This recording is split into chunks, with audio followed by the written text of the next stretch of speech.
자, 이제 전 시간에 이어서 요 애플리케이션 가이드라인 B23절부터 보도록 하겠습니다.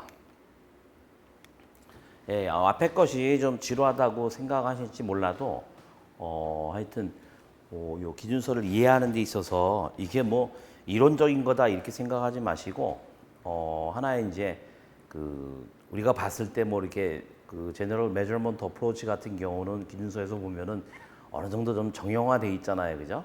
그래서 우리가 좋아하는 마치 이제 포뮬러처럼 돼 있어요. 물론 비하인드는 다 이제 스토캐스틱하게 해야 되니까 완전히 우리가 예전에 계산하던 거랑 다른데 이제 그런 것들에 이제 그 배어 있는 그 기본적인 원칙들을 이제 어떤 기준에서 했는가. 그래서 앞에서 이제 조금 인슈런스 컨트랙트라든지 아니면 이제 인슈런스 리스크, 그다음에 이제 시그니피컨스, 그죠? 유의한 이런 부분에 대해서 이제 쭉 설명을 하고. 특히 이제 전 시간에 제가 잠깐 강조를 드렸는데 리스크 미티게이션, 위험 경감. 그래서 우리가 보험회사가 왜 자기 일정 부분 리스크를 자기가 갖고 리테인하고 그다음에 이제 나머지를 시드 아웃 한다 그러잖아요. 그죠? 그래서 그런 경우가 이제 리스크 미티게이션인데 지금 유럽은 워낙 이제 그 인베스트먼트 타입 컨트랙트가 많아요. 꼭 뭐 그 베리어블 유니버설 이런 형태만이 아니라 이제 점점 이제 전통적인 어떤 보장 형태 거를 사람들이 안 사니까 굉장히 어떤 그 투자하고 연결한. 그래서 여기 보면은 이제 investment contract with discretionary participating feature 거기에 대해서 이제 따로 나오고 거기에 이제 기준서에는 그런 용어가 안 나옵니다만은 이제 variable fee approach 그래서 이제 거기에서는 이제 아무래도 이제 투자 관련된 거니까 투자 쪽은 이제 자기가 투자하면서 어떤 financial 리스크가 있으면 이런 부분을 해지하기 위해서 이제 파이낸셜 데리버티브 금융 상품을 통해서 이제 리스크 미티게이션을 하는데 이런 부분들이 이제 그런 투자 상품의 이제 부채를 측정할 때 왜냐하면 그 부분이 이제 또 나옵니다만은 이제 인디스팅트한 인베스트먼트 컴포넌트이기 때문에 이제 보험계약 부채를 측정할 때 그 간편법 variable fee approach로 이제 계산을 하는데 그때 리스크 미티게이션을 이제 감안해서 하도록. 그러니까 어떻게 보면 그런 부분 자체가 이제 내가 가지고 있는 위험의 일부를 제3자한테 금융 파생 상품을 통해서 이제 트랜스퍼 하는 거기 때문에 그런 부분을 반영해서 이 회사의 어떤 그 파이낸셜 그 퍼포먼스를 보도록 이렇게 하는데 이제 인슈런스 리스크 같은 경우는 저번 시간에 말씀드렸다시피 리스크 미티게이션을 제너럴 메저먼트 어프로치에서는 감안을 안 하죠. 그래서 거기 이제 데피니션을 보면 그죠? 다시 뭐 돌아가진 않겠지만 다시 한번 보시면은 그러니까 이제 그 원래 있는 계약이 있고 그다음에 내가 이제 재보험자한테 그 리인슈런스 트리티 재보험 계약을 통해서 위험을 전가하는데 이것이 갖는 인슈런스 리스크는 저쪽 재보험자한테는 인슈런스 리스크가 되는 거지 우리한테 되지 않는다. 그죠? 그래서 우리가 갖고 있는 인슈런스 리스크는 원계약 그거만큼 책임이 있는 거지 우리가 뭐 재보험자 저쪽에 인슈런스 리스크가 이만큼이니까 뭐 같이 결합해서 하는 그런 거를 허용하지 않는 거죠. 뭐 더 논쟁을 하려면은 논쟁을 할 수 있지만 제가 이야기에 제너럴 메저먼트 어프로치에서 리인슈런스 컨트랙트 헬드 보유 재보험 계약을 별도로 측정하고 실제 우리가 이제 제너럴 메저먼트 어프로치에서 보험 계약 부채를 측정하고 그에 따른 어떤 그 여러 가지 파이낸셜 퍼포먼스를 PL에서 측정하는 이 부분에 있어서 이제 그 요소는 감안을 안 하는 거죠. 그죠? 근데 그게 이제 전통적으로 보면 점점 길어지는데 뭐 솔벤시 2에 이제 이코노믹 캐피털 모델이라고 있어요. 제가 이제 뭐 거의 10년 넘게 이제 그 모델들을 보고 캐나다에서도 그 모델을 하고 왔는데 거기에서의 net required capital 물론 여러 가지 것들이 다르지만 거기에서는 이제 net of reinsurance로 그 어떤 그 이익을 디스트리뷰션을 추정을 해가지고 이제 거기에서 이제 value risk 방법으로 해가지고 minimum recovered capital 99.5를 regulatory 그죠? 어떤 감독 차원에서 솔벤시에 대한 감독 차원에서 그렇게 계산을 한단 말이에요. 그러니까 이 회사에 자기가 실제 가지고 있는 위험이 아니다 이런 식으로 이제 해요. 물론 그 이후에 이제 뭐 바뀌었는지 모르겠지만. 모델 자체는 그렇게 된단 말이에요. 그렇지만 IFRS 17에서 했던 재무제표를 만들 때는 이거는 그냥 별도의 내가 어떤 식으로 이제 리스크 미티게이션을 해서 네팅을 할 수 있느냐 리인슈런스로 요 별도로 보여주지만 그 전체적인 어떤 이 회사의 그 모습 그 자체를 인슈런스 리스크를 얼마만큼 가지고 있고 거기에 따라서 과연 인슈런스 레버뉴나 어떤 익스펜스 이 부분들이 어떻게 나타나는지에 대한 그 본래 고유한 비즈니스의 어떤 성과를 측정하는 데 있어서는 이제 리스크 미티게이션을 허용하지 않는다. 제너럴 메저먼트 어프로치에서. 그래서 이런 이제 어떤 기본적인 여기서 얘기하는 데피니션 뭐 더 이제 아규먼트에 그런 그 여지는 있을지 모르지만 이미 아규를 수년 이상 해가지고 결론에 도출한 거고 지금 이제 그런 어떤 기본적인 개념이나 원칙에 관한 것들을 이제 잘 이해 못하면 저기는 허용해 주는데 그죠? 투자 상품, 인디스팅트한 투자 상품들은 그 허용을 해주는데 왜 여기는 리스크 미티게이션을 허용 안 하냐 뭐 이런 식의 어떤 불만이 나올 수 있겠죠. 그렇지만 여러분들은 이제 전 시간에 설명했던 거를 보면 일단은 그런 식으로 이제 그 IASB에서는 단연간의 논의를 통해서 그런 식으로 결론을 냈다 이거죠. 그래서 이제 앞에 이제 좀 얘기가 나오는데 이런 부분 지루하다 생각하지 마시고 끈기를 가지고 잘 이제 들어주시길 바라고 이제 뒤에 보면은 이제 그 제너럴 메저먼트 어프로치에 대한 내용이 가장 많죠 당연히 뭐 그거 자체가 이제 실제 시스템으로 구현이 돼야 되는 거고 어마운트들이 산출이 돼야 되고 그 밑에는 이제 괴리적인 어떤 스토캐스틱한 모델들이 이 빙산에 물에 잠겨 있는 부분처럼 많기 때문에 그 부분에 대한 내용들이 많이 나와요. 이제 앞에 있는 부분들 좀 그 지루하다 생각하지 마시고 하나하나 이제 음미하면서 들으시면 좋을 것 같아요. 이제 앞에서 B18에서 22 이쪽에서 이제 쭉 얘기한 그거를 따라서 이제 그 that 이하가 그 이후에 나온다 이거죠. 따라온다. It follows. 그죠?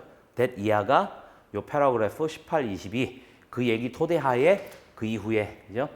그래서 이 앞에 거를 이해하고 난 다음에 나온다 그런 얘기예요. 만약에 계약이 그 사망 급부금을 지급한다면 뭐를 넘느냐? 생존 시에 지급해야 되는 금액을 초과하는 그런 사망 급부금을 지급한다면 그 계약은 인슈런스 컨트랙트다. 그죠? unless 뭐뭐 하지만 않는다면 그죠? 이런 어떤 추가적인 데스 베네핏이 그죠? 사망이 발생했을 경우에 지급하는 금액이 significant이 않다. 그러니까 이제 이게 금액이 커가지고 유의한 게 아니고 금액이 작아가지고 무시할 만하다. 그렇지 않다면 그죠? 금액 자체가 경미하다. 그렇지만 않다면 significant한 어마운트가 지급이 된다라고 하면 그거는 보험 계약이다 이렇게 얘기하는 거죠. 요거는 이제 뭐에 의해서 판단됐냐면 그 어떤 요 컨트랙트를 이제 그 언급함으로써 인용함으로써 그죠? 그 컨트랙트 그 자체를 그 사항을 봄으로써 판단할 수 있다. 어떤 거요? 전체에 이 계약이 속한 계약의 어떤 포트폴리오 전체라기보다는 이 계약 그 자체를 통해서 판단할 수 있다. 전 시간에 왜 그런 얘기 나왔잖아요. 그죠? 그룹 오브 컨트랙트, 그러니까 포트폴리오 or 그룹 오브 컨트랙트로 봤을 때 미니멈 퍼서빌리티가 있다고 하더라도 컨트랙트 바이 컨트랙트로 평가하기 때문에 그런 시그니피컨스라고 하는 거는 그런 기준으로 봐야 된다. 여기서도 이제 다시 한번 강조하는 거예요.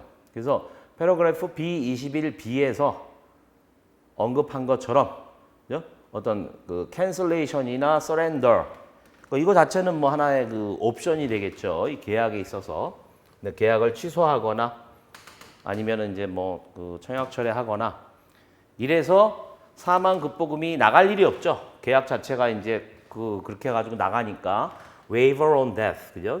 사망에 따라 이제 그 지급이 안 되는 거 이 부분은 포함되지 않아요. 이 평가에 있어서 그죠? 그러니까 사망이 발생해서 지급하는 그런 경우에 한해서 된다 이거죠. 그런 경우는 포함되지 않는다. If that waiver, 그죠? death benefit 이 안 나가는 부분이 이게 안 나간다는 의미가 뭐겠어요? 그 policy 홀더의 기존에 존재하던 리스크 이 부분에 대해서는 이제 컴펜세이트를 안 한다면, 그죠? 그래서 요거 자체가 이제 pre-existing 그러면은 이미 이제 존재하고 있는 어떤 그 리스크에 대해서 보험 계약자한테 그 보상을 해주지 않는다면, 그러면 이 위에서 얘기하는 이 평가에 있어서 이것이 인슈런스 컨트랙트냐 아니냐라는 평가에 있어서 이제 이런 부분들, 캔슬이나 서렌더 차지 이것에 의해서 이제 그 사망급부금이 안 나가는 경우,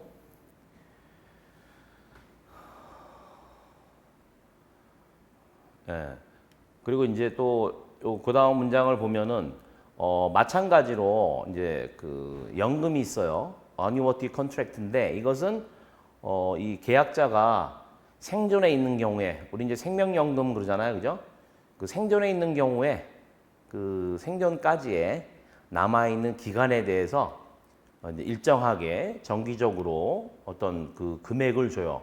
금액을 나가는 그런 연금보험, 이 보험 자체도 그죠? 이거 자체도 지금 보험 계약자가 생존하면 주는 거기 때문에 이거 자체도 인슈런스 컨트랙트다. 이것도 조건이 뭐냐? 그러니까 뭐 이거 자체도 라이프 컨틴전트한 거 아니에요, 그죠? 그 어뉴어턴트가 살아있는 동안 지급하고 사망하는 경우에는 이제 지급을 안 하는 경우, 그렇게 전체적인 애그리게이트 차원에서 라이프 컨틴전트 페이먼트 자체가 경미하지 않다면 그런 얘기죠. 상당히 시그니피컨트 하다면 그러면은 이제 그것이 보험 계약이다. 그래서 요거는 이제 기본적인 얘기니까 어떤 significant insurance risk 이때까지 이제 쭉 봤던 것들에 대한 정리라고 이해하시면 됩니다. 자, 그 다음에 이제 그 보험 계약의 정의 중에 인슈런스 리스크 수준의 변동 여기에 대해서 이제 또 몇 개 저를 보도록 하겠습니다.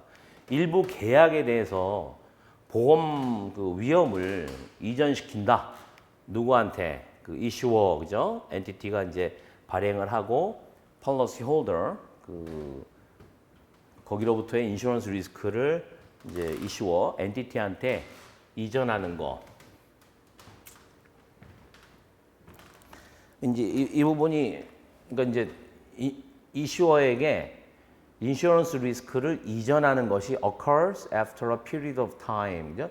일정 기간이 지난 후에 이 트랜잭션, 트랜스퍼가 발생한다. 일부 계약에 있어서는요. 예를 들어서 어떤 계약을 우리가 고려하는데 어떤 정해진 그런 투자 수익 그리고 또 이제 그 계약자에 대해서 옵션이 있어요. 그 계약에 있어서의 그 마지막에 이제 받게 되는 그런 급부금, 그것이 라이프 컨틴전트 애뉴어티, 그죠?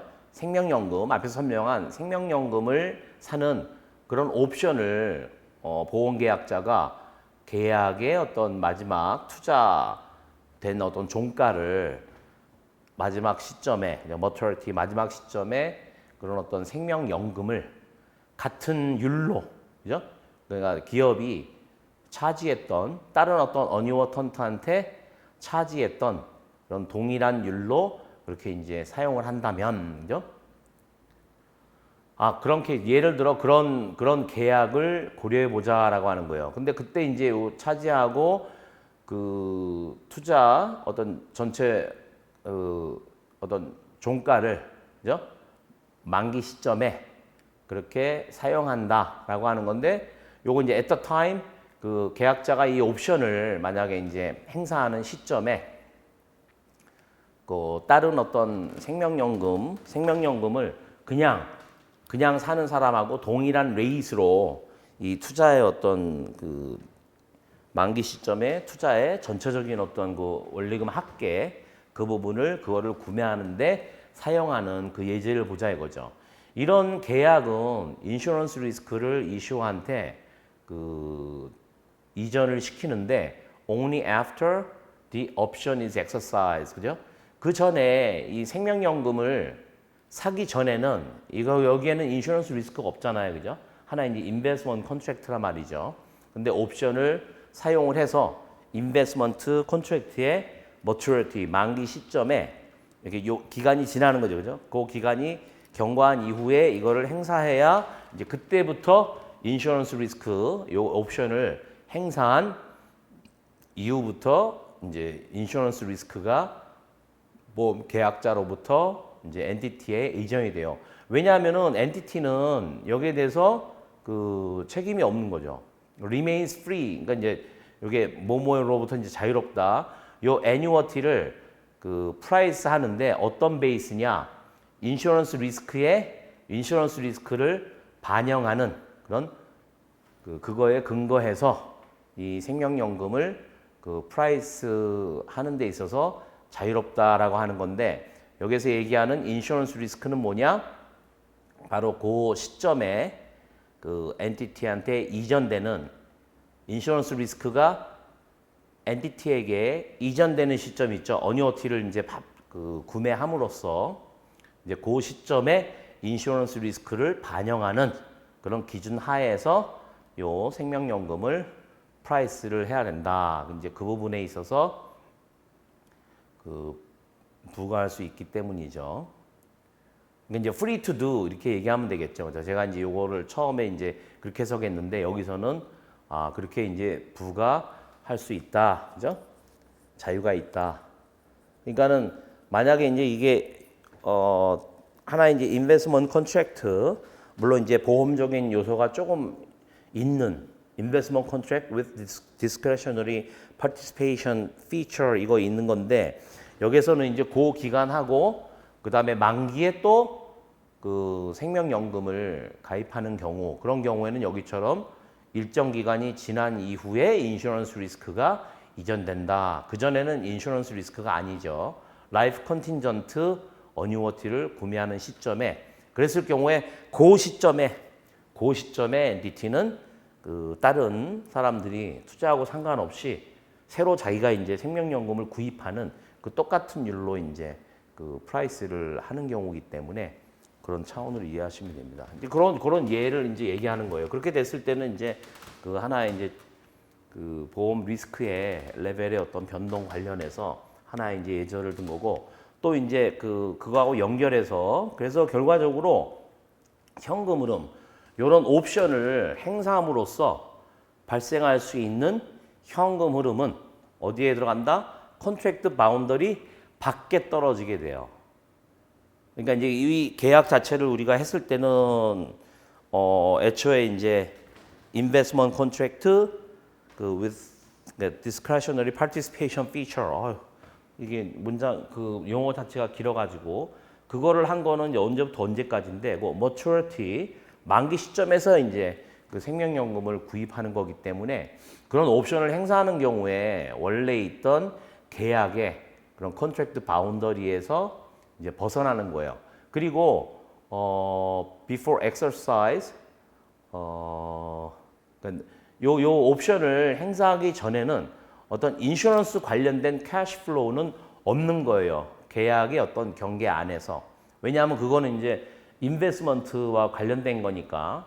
그러니까 거기에서의 어떤 인트레스트 게인이나 캐피털 게인이라고 하는 거는 인슈런스 리스크하고 상관없기 때문에 그 옵션을 내가 생명연금을 사겠다라고 하는 옵션이 있는데 그거를 행사하기 전까지는 인슈런스 캐시플로우가 없다 이거죠. 그러나 이 컨트랙트 자체가 뭐 다음과 같이 이제 규정을 해요. 이 애뉴어티 레이트, 그죠? 그 애뉴어티 레이트를 세팅하는 그런 마켓 레이트, basis other than, 그죠? 마켓 레이트하고 상관없는 어떤 근거에 의해서 이 애뉴어티 레이트, 생명연금의 어떤 그 보험료 수준 이것을 그 정할 수 있도록 계약이 그렇게 이제 규정을 한다면 그러면 컨트랙트는 인슈런스 리스크를 이 생명연금을 발행하는 보험회사에 이전하는 것이다. 왜냐하면은 이슈어가 이제 exposed to the risk, 리스크에 노출이 되게 돼요. 그 리스크라고 하는 거는 이 생명연금의 보험료 수준 자체가 그 회사에 안 좋게, 그러니까 이제 충분하지 않게 그렇게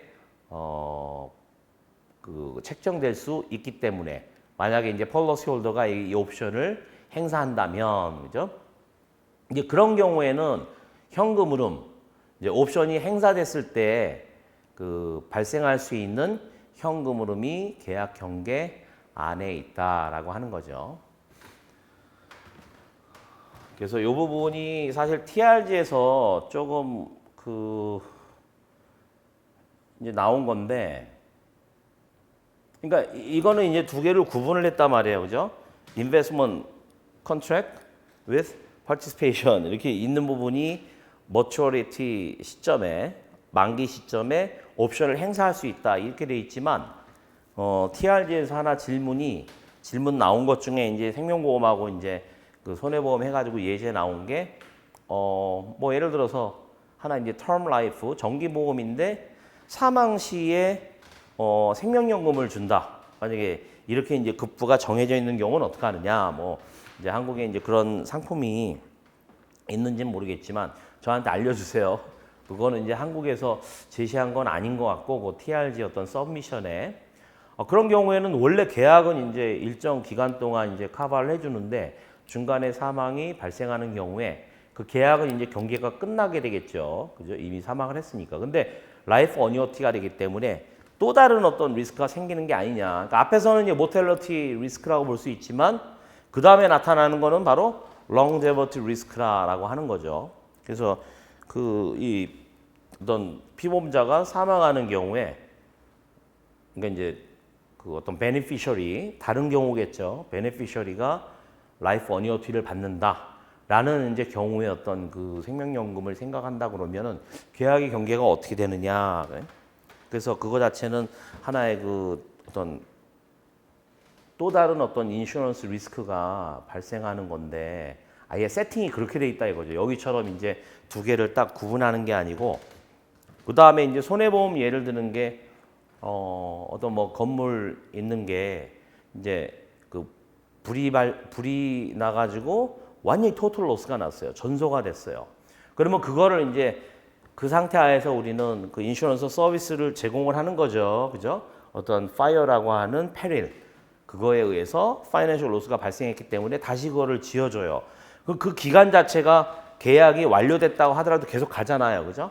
그런 경우에는 어떻게 되느냐. 뭐 이제 손해보험에서 이제 티피컬한 예인데 그런 부분은 그 다시 건물을 짓는 경우에는 또 이제 그거를 다시 짓다가 어떤 뭐 그 인슈런스 리스크가 발생할 수 있잖아요. 그죠? 짓다가 또 뭐가 발생할 수 있고 그거는 원래 있는 인슈런스 컨트랙트하고 또 다른 어떤 인슈런스 컨트랙트가 필요한 거죠. 누구한테? 이거를 부담할 수 있는 거는 그 이슈어한테. 그래서 그런 경우들은 어떻게 되느냐? 그러니까 그거를 뭐라 그러냐면 consequent to a claim 이렇게 얘기를 한단 말이에요. 그러니까 클레임이 발생함으로써 그거에 따라서 결과적으로 나타나는 또 다시 새롭게 발생하는 인슈런스 리스크는 어떻게 해야 되느냐? 이제 그런 이야기들이 나오는데 이제 그거하고 이제 좀 다른 얘기죠.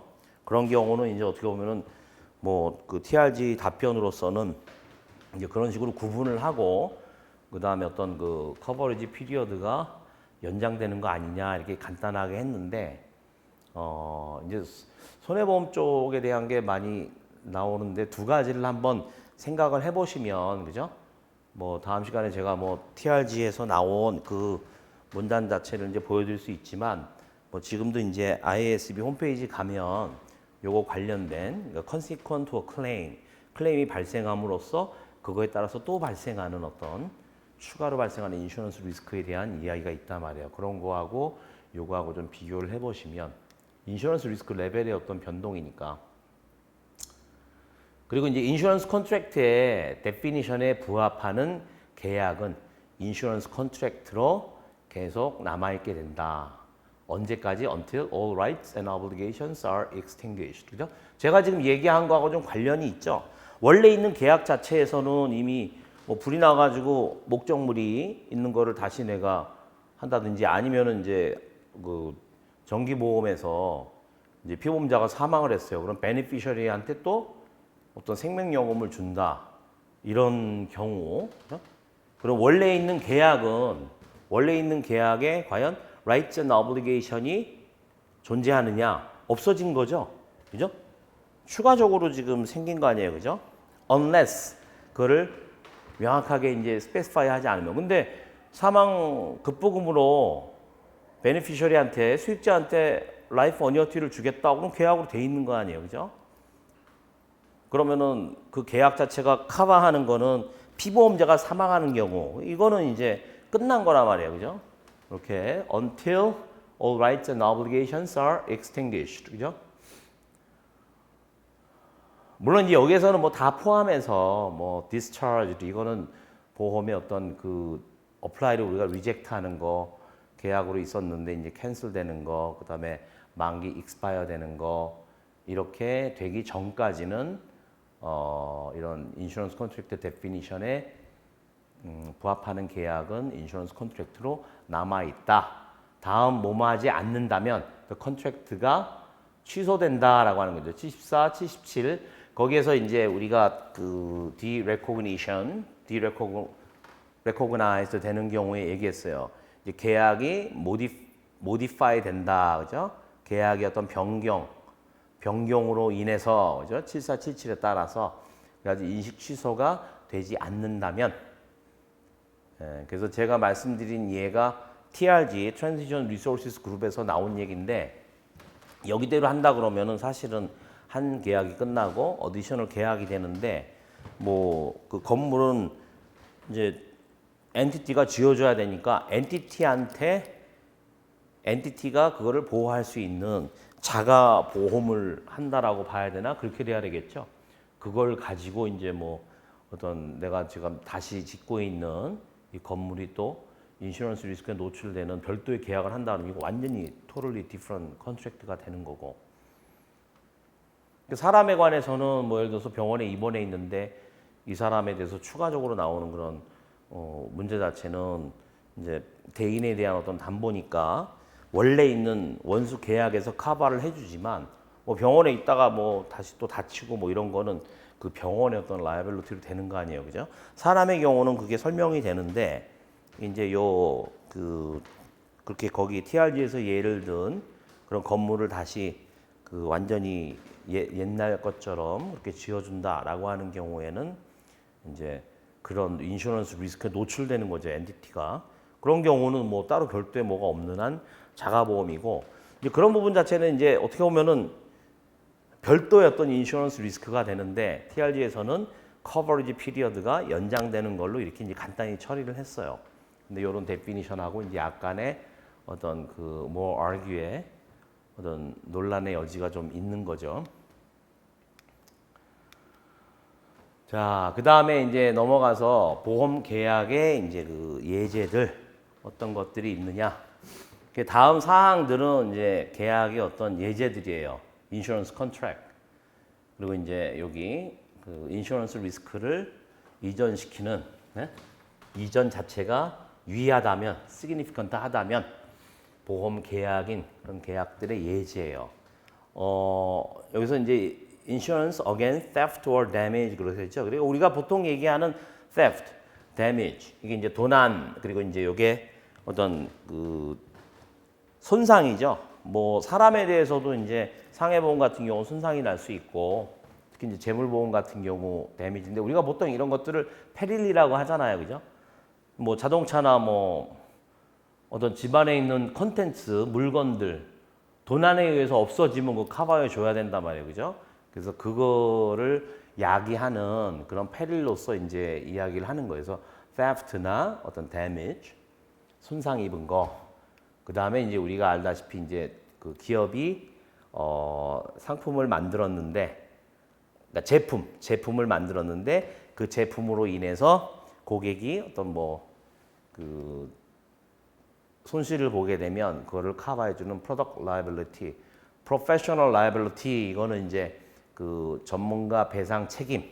뭐 가장 예로 제가 왜 그 claims made 인슈런스 컨트랙트 얘기할 때 왜 그 이 커버하는 것 자체가 사고가 발생이 아니라 사고를 인지할 때라고 했잖아요, 그죠? 그래서 그것을 보통 이제 그 클레임의 리포트 베이스로 하는 claims made policy 중에 예제로 의사 부분 얘기했는데 의사 말고도 뭐 하여튼 뭐 그 회사의 뭐 중요한 임원 뭐 엔지니어, 뭐 여러 가지 전문가들이 있죠. 뭔가 수행하는, 전문적으로 수행하는 그런 사람들이 어떤 배상 책임 보험, 그 다음에 어떤 시민들의 일상적인 그런 시빌, 시민으로서의 어떤 그 배상 책임, 혹은 이제 법적인 저런 배상에 대해서 내가 뭐 어떤 정부나 공공기관 아니면 기업에 대해서 내가 수를 할 때 그런 리걸 익스펜스 이런 거를 커버해 주는 그런 부분들도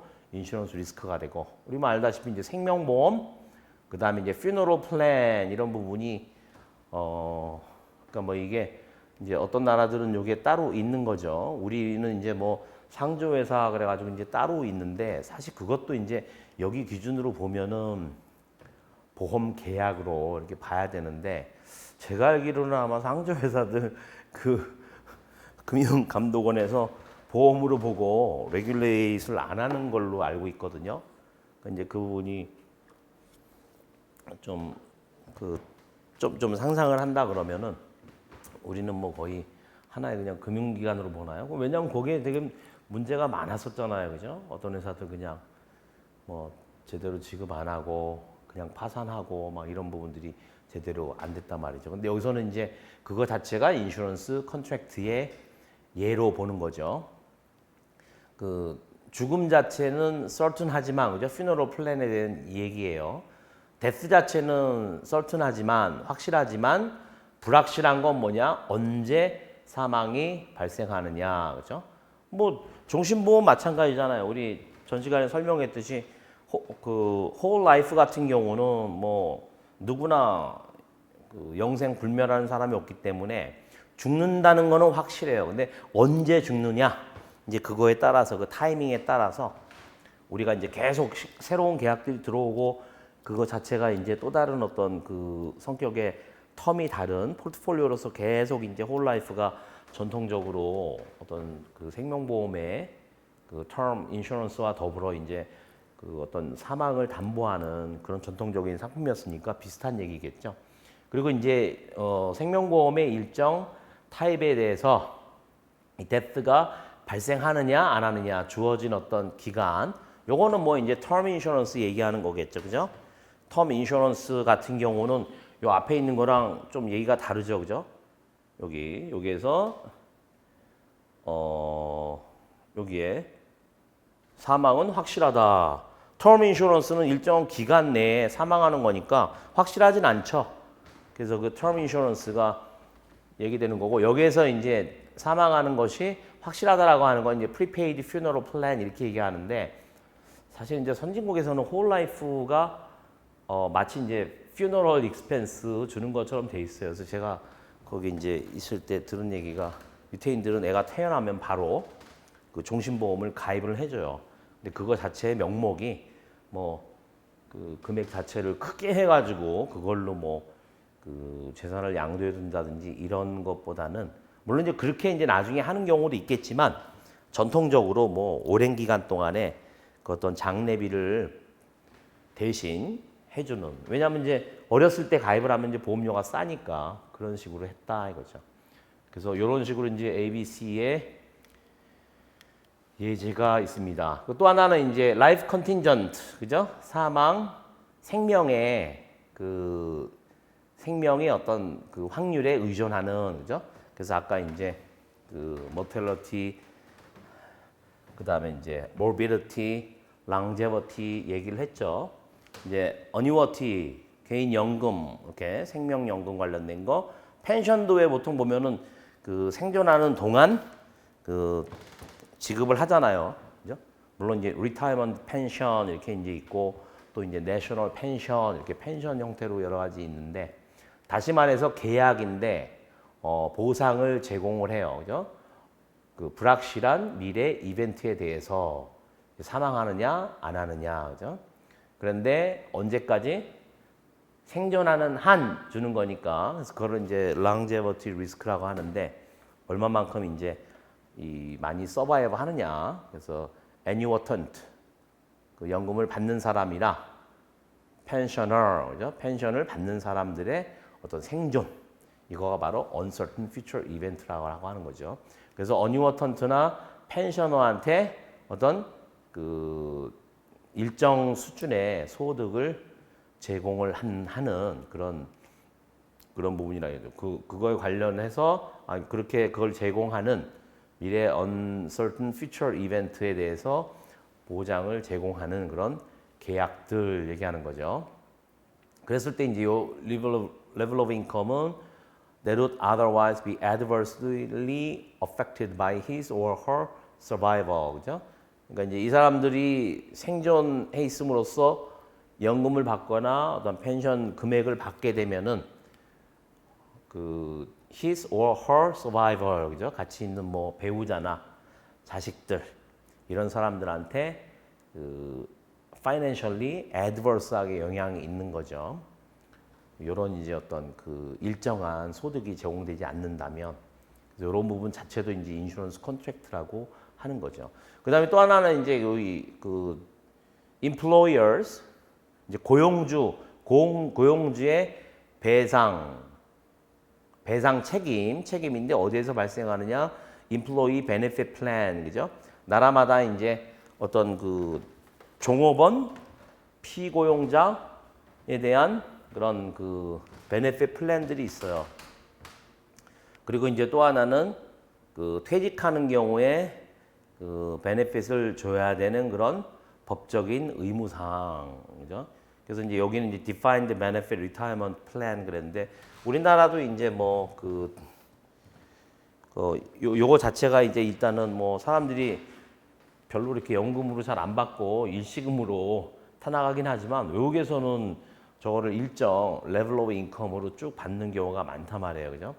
그래서 이제 그런 defined retirement 우리 이제 퇴직연금 그런 식의 얘기죠. defined benefit, defined contribution 이렇게 얘기하는데 지금 이제 defined contribution이 많은데 그래서는 이제 defined benefit retirement 그냥 하나의 그 이제 주어진 일정한 급부를 뭐 최종 뭐 퇴직 시에 뭐 어떻게 해당되는 거에 그 평균을 내 가지고 얼마를 준다 이렇게 미리 이제 받는 금액 자체를 그 지정을 하는 그런 거를 defined benefit이라고 하고 그거하고 상관없이 내가 일정 금액을 그 펀드에다가 계속 넣는 거 이건 defined contribution 그러는데 지금 현재는 뭐 defined contribution이 많은 것 같죠.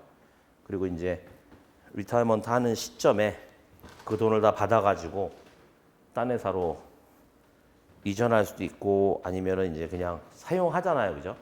저도 캐나다에서 회사 옮길 때 그거를 좀 이전시키려고 했는데 안 되더라고요. 주로 이제 생명보험 회사들이 그걸 했는데 그래가지고 그냥 타가지고 다 썼던 기억이 나는데 아깝더라고요. 지금 생각해 보면 이제 쭉 그게 연금으로 나와주면 좋은데 그리고 이 부분은 IFRS 17 그 밖에 있어요. 범위 밖에 있어요. Applying 7B 요거 자체는 이제 안에서 그래서 설명을 해주는 거죠. 요거는 이제 별도로 따로 이제 그 IFRS 기준이 있기 때문에 IFRS 17에 포함되지 않는다라고 하는 거를 이해하시면 돼요. 우리말로는 이제 여기 보면은 뭐 확정 급여형 이렇게 그다음에 이제 퇴직 급여 채무 종업원 뭐 이런 식으로 그 돼 있는데 이거는 17에서는 비록 이제 이 부분 자체도 뭐 그 여기 위에 기준으로 보면 비슷한 내용 같지만 이거를 뭐 이거하고 다르다 그런 얘기가 아니고 저거는 이제 별도로 한단 말이죠.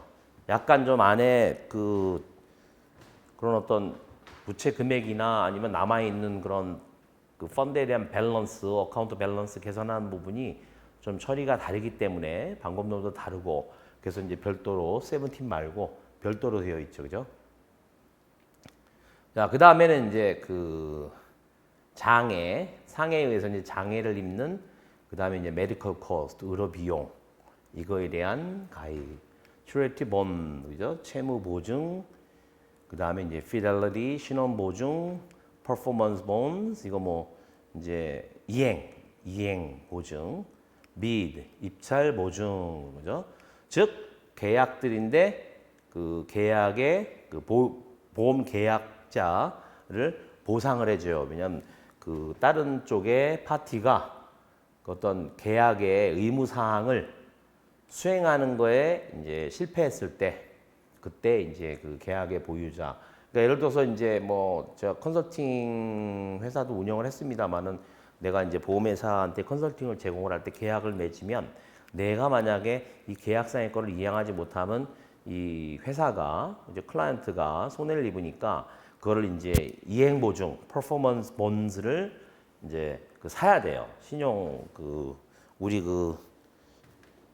서울 보증보험 그 회사에서 그거를 사가지고 이제 거기에 따른 어떤 컨트랙츄얼 어블리게이션을 내가 이제 못했을 경우에 대신 이제 거기에서 컴펜세이션을 해주는 거죠.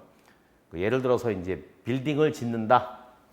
빌딩을 짓는 어떤 어블리게이션이 있는데 어떤 이유로 해가지고 하여튼 빌딩을 못 지었어요. 그랬을 때 이제 이 빌딩의 오너를 이제 커버해주는 이런 것들도 보험이라 이거죠.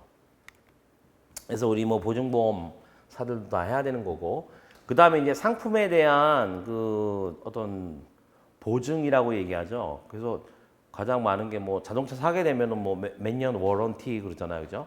그래서 그냥 내가 뭐 피지컬리 잘못해가지고 고장나지 않는 그런 제품에 하자 이런 부분들은 몇 년간 아니면은 이제 뭐 몇 킬로 이내까지 운전하는 동안에는 다 보증을 해준다 그런 부분. 그 프로덕트 워런티는 어떤 제품을 팔은 그런 당사자 내가 이제 차를 샀다 그러면은 그 차 회사 거기에 의해서 발행되는 워런티, 그죠?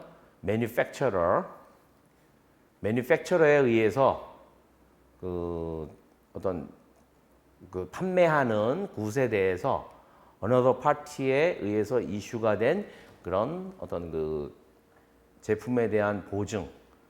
그리고 이제 딜러, 리테일러 얘기하는데 리테일러 자동차 같은 경우 예를 들어서 뭐 우리 같은 경우는 이제 직판매를 뭐 현대나 기아 같은 데 이제 직판매하는 전시장이 많잖아요. 그죠? 근데 제가 이제 순영국 가 보니까 그런 부분은 매니팩처러는 그냥 제조만 하고 이제 딜러 그래서 딜러들은 자기 사업자예요. 그래가지고 딜러들이 있는데 또 딜러가 또 프로덕트 워런티를 주는 경우가 있어요. 추가로 나름대로 자기네가 이제 다 그런 어떤 부품이나 어떤 차량 수리하는 이런 부분도 다 가지고 있기 때문에 그렇게 딜러나 리테일러, 그죠? 도매, 카 딜러 이런 사람들 이거는 이제 자기 사업자로 그 매니팩처러부터 받아가지고 그걸 파는 거죠. 그러니까 원래 매니팩처러가 제공해주는 워런티도 있고 어떤 이런 딜러나 리테일러가 해주는 것도 있다 이거죠. 이런 부분들 워런티도 IFRS 17 스코프 안에 있다. 그렇지만 product warranties issued directly by a manufacturer, dealer or retailer. 그러니까 예를 들어서 현대자동차 이게 요 문장 제가 다시 해드릴게요. 이게 좀 복잡한데 여기 보시면은 매니팩처러에 의해서 판매된 제품에 대해서 another party, 그죠? 매니팩처러가 아닌 another party가 발행한 그런 어떤 상품에 대한 워런티. 그러니까 이렇게 보시면 돼요. 저런 제품 보증을 해주는 회사가 따로 있다라고 한번 이해를 해보세요. 제가 이제 아까 설명드린 거는 이제 요 잘못 드렸는데 그게 뒤에 나오네요. 그죠? 그러니까 차 예를 들어서 제조자나 아니면 딜러, 도매하는 사람들, 그죠? 이 사람들에 의해서 돼 있는 게 아니고 another party, 그죠? 그런 이 사람들 말고 다른 사람들에 의해서 이슈가 된 어떤 product warranty라고 하는 것도 이제 보험인데 이 사람들이 직접 그러니까 차를 제조한 사람이나 그거를 자기 개인 사업자로 그걸 차를 사다가 이윤을 붙여서 파는 그런 딜러나 어떤 도매 이 사람들에 의해서 발행된 제품에 대한 보증은 보험 계약이 아니다라고 하는 거죠. 여기서는 이제 IFRS 17 스코프 바뀌다. 예를 들어서 뭐 현대자동차나 기아 자동차는 IFRS 17에 따라서 저거를 할 필요가 없다. 그래서 우리나라는 이제 저게 따로 another party 해가지고 제3자가 있는지는 모르겠는데 외국은 이게 있으니까요, 그죠? 그럼 거기도 다 레귤레이션을 받고 워런티 자체를 프라이싱 하는 것 자체가 이제 손해보험에서 프라이스 하듯이 그렇게 하는 겁니다. 그 패러그래프 7A를 적용을 해서 그리고 대신 IFRS 15이나 IAS 37 그러니까 판매된 상품 뭐 이런 부분 별도의 어떤 그 기준으로 되는 거죠. 그래서 요 IFRS 15하고 IAS 37은 요거다. 이거는 지금 이제 그 제조자나 어떤 판매자 이 사람들한테 이 사람들이 이제 직접 발행한 제품 보증에 대해서 요거를 적용하는 거고 IFRS 17은 아니다. 이제 어떤 또 다른 비즈니스를 하는 사람이 요 사람들을 위해서 그렇게 이제 그 사람들이 이제 만든 제품이나 아니면은 판매하는 제품 이거에 대해서 이제 또 다른 보증 회사가 있다. 자동차 같은 경우 이제 그런 경우 많으니까요. 그래서 제가 차 살 때 요즘은 이제 워낙 제조사가 그 워런티를 많이 해주는데 그 워런티는 여기에 해당된다는 거죠, 그죠? IFRS 15이나 IAS International Accounting Standards 37 Provisions, Contingent Liabilities and Contingent Asset 여기에 이제 그 따라서 들어가는 거라 그런 얘기예요. 그런데 제가 이제 그 아까 말씀드린 것처럼 딜러가 일정 정도 돈을 받고 해주는 경우도 내가 보긴 봤는데 딜러가 이런 어너더 파티를 소개해 주겠죠, 그죠? 하나의 이제 에이전트처럼 그래서 그 회사로부터 이제 좀 커미션을 받겠죠. 그래서 제조사가 이렇게 어너더 파티를 소개해 주는 경우도 본 것 같긴 한데 하여튼 우리나라에는 뭐 그런 비즈니스 사업자가 있는지는 모르겠지만 제가 처음에 좀 요 첫 문장을 잘못 설명드렸어요. 그래서 그렇게 이제 example이 나오는 거고 또 하나는 이제 타이틀 인슈런스 우리도 뭐 요게 있다 그러더라고요. 그래서 이름이 어려운데 권원보험 그래가지고 그래서 예를 들어서 뭐 어떤 그 빌딩이나 그런 땅이나 이런 데에 주어진 어떤 그 토지 그다음에 건물 소유권에 있어서 어떤 그 결함이 발견되는 경우에 대해서 커버해 주는 거예요. 그죠? 이제 보험 계약이 발행했을 때 명확하지 않은 그런 디펙트가 만약에 발생된다라고 하면 그거를 커버해 주는 경우. 이런 경우에는 그 인슈어드 이벤트는 뭐냐? 그 디펙트를 발견하게 되면 그러면은 이제 그게 트리거가 돼야 되겠죠. 이 권원보험의 타이틀 인슈런스에 디펙트 itself는 뭐 이제 모르는 거고 그거를 이제 발견을 해야 되는 거니까 그 다음에 이제 트래블 인슈런스가 있어요.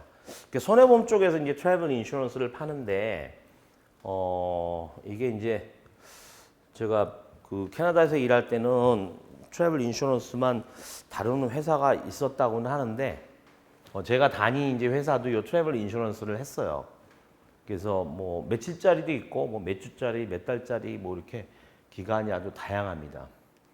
그래서 이제 compensation in cash, 캐시로 보상을 하거나 어떤 물품으로 뭐 도난당하거나 그랬을 경우에 이제 그런 그 물품으로 해서 보험계약자한테 보상을 해줘요. 그런 어떤 손해에 대해서. 아니면 여행 중이나 어떤 여행에 어떤 앞서서 그래서 뭐 예를 들어서 티켓 이제 계약이 이펙티브하게 발행을 했는데 뭐 갑자기 어떤 이유에 의해서 티켓 쪽에 문제가 생겼다.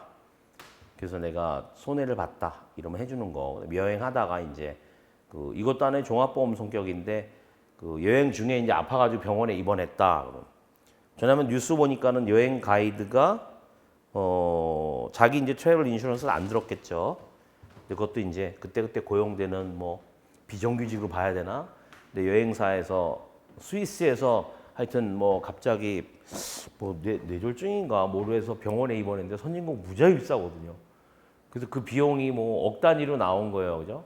그러니까는 처음에 이제 얼마 나올지 모를 때는 보험회사에서 책임지고 해주겠다 그랬다 금액이 많아지니까 이제 안 된다라고 한 건데 만약 그 여행 회사가 그런 식의 어떤 그러니까 이거는 어떻게 보면은 내가 여행을 해요, 여행사를 통해서 그럼 내가 트래블 인슈런스를 드는 거거든요.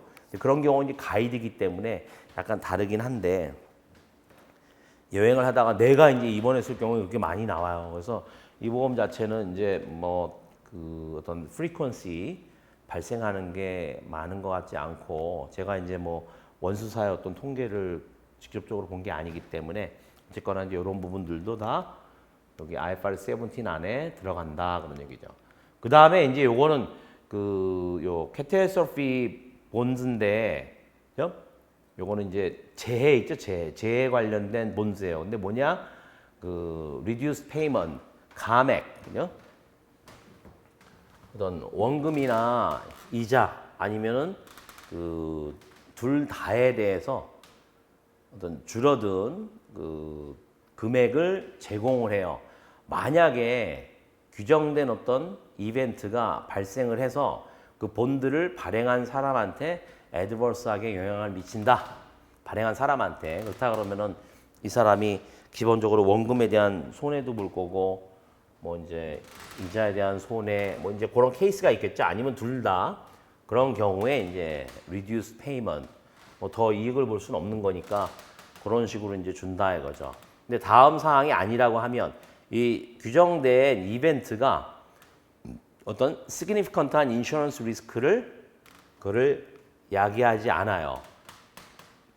그죠? 야기하지 않는 경우가 아니라면, 야기한다면 이제 지급하는 거고, 야기하지 않는 경우가 아니라면 그러면은 이제 지급을 하는 거죠. 예를 들어서 이벤트가 어떤 이자율이나 아니면은 환율에 있어서의 그런 변동이라면, 그죠? 이런 얘기죠.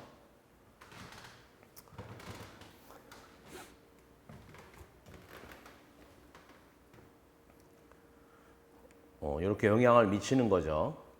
그런데 요거는 지금 요 안에 unless로 표현되는 거예요. 그래서 요 unless 앞에 얘기한 어떤 유의한 인슈런스 리스크를 이게 규정된 이벤트가 크리에이트 하지 않는다 그러면, 크리에이트 않지 않으면, 그러니까 크리에이트 한다면 그런 얘기겠죠. 그래서 그 중에 얘가 이제 이자율의 변동이나 어떤 환율의 변동, 이게 뭐 아주 그냥 큰 어떤 크라이시스여가지고 갑자기 뭐 환율이 막 2배가 뛴다든지 이런 식의 큰 게 이제 아니고, 여기서는 이제 경미한 어떤 변화를 얘기하는 거니까 그런 식으로 이해하시면 됩니다. 그런 이제 보험에 대한 수합, 그죠? 보험 수합이 요게 이제 실제로 수합 그러면은 사실은 이제 금융공학, 파이낸셜 데리버티브 관련해서 하는 건데, 인슈런스 수합 그리고 다른 계약들 어떤 지급을 해야 돼요. 뭐에 있어서 어떤 기후적인 변화나 어떤 지올로지컬 지질학적인 변동, 또 다른 어떤 피지컬한 베리어블, 그죠?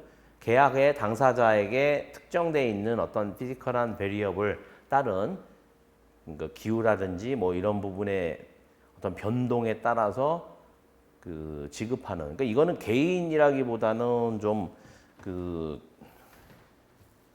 어떤 기업이나 뭐 아니면 이제 이런 부분 관련된 거겠죠. 그래서 요런 식의 이제 특수한 보험들 같은 경우는 뭐 주로 이제 일반 회사라기보다는 이제 로이드를 통해서 많이 이제 되는데, 거기에 이제 언더라이터들이라고 하죠. 그래서 로이드에 또 하이어된 액처리들이 있어요. 로이드가 굉장히 역사도 오래됐고 이렇기 때문에 여기는 안 나옵니다만 뭐가 있을까요?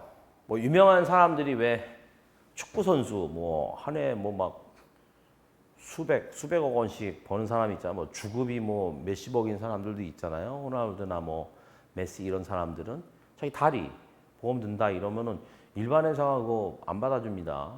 어디에 해야 되느냐? 브로커를 통해서 로이드로 해야 돼요. 그래서 그 사람들이 이제 나름대로의 어떤 프라이싱 기법에 의해서 하고, 그 안에도 다 이제 액처리도 있어가지고 그런 부분들을 이제 컨펌을 해주고 이렇게 한단 말이죠. 그래서 보험에 관련돼서 일단은 가능한 것들을 이제 쭉 예를 드는 거예요. 그리고 이제 다음의 사항들은 인슈런스 컨트랙트가 아니다. 이 부분은 이제 다음 시간으로 넘겨서 하도록 하겠습니다.